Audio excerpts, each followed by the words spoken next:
Hello friends, இங்கே பாருங்கள், நம்ம வீட்டில் இருக்கிற செடியிலேருந்து பூவெல்லாம் பறிக்கிறோம்.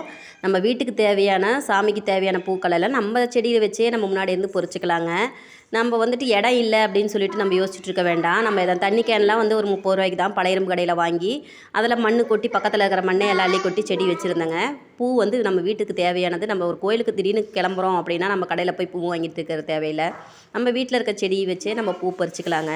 பாருங்கள், செம்பருத்தி வந்து ஒரு 10 செடி வச்சுருக்கிறேன். 10 செடியிலையும் நல்லா பூ வருதுங்க.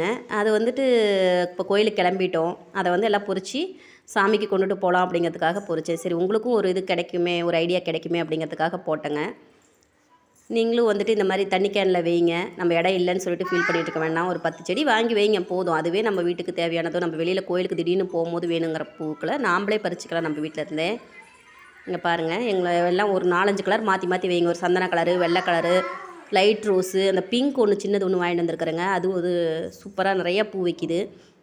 நிறையா ட்ரை பண்ணி பார்த்தேன். ஆனால் நிறையா செடியெல்லாம் வாங்கி வச்சா அதில் பூக்களெல்லாம் வரமாட்டேங்குது. அதிகமான ரேட்டு வாங்கி போட்டு வைக்கிறது. இதுனா நம்ம டெய்லியும் நமக்கு தேவையான பூக்களை நம்ம வீட்டிலேருந்தே நம்ம பறிச்சிக்கலாங்க. இதுதான் இந்த நியூ என்ட்ரி. இந்த பூ வந்து நிறையா பூக்குங்க. இந்த செடி இந்த மாதிரி பெருசாச்சு அப்படின்னா பூ சலிக்காமல் பூ வச்சுக்கிட்டே இருக்கும். பாருங்கள், நம்ம வீட்டுக்கு தேவையானது, சாமி படத்துக்கு தேவையானது நம்ம இங்கேயே யூஸ் பண்ணிக்கலாம். உங்களுக்கும் பிடிச்சிருந்தா லைக் பண்ணுங்கள்.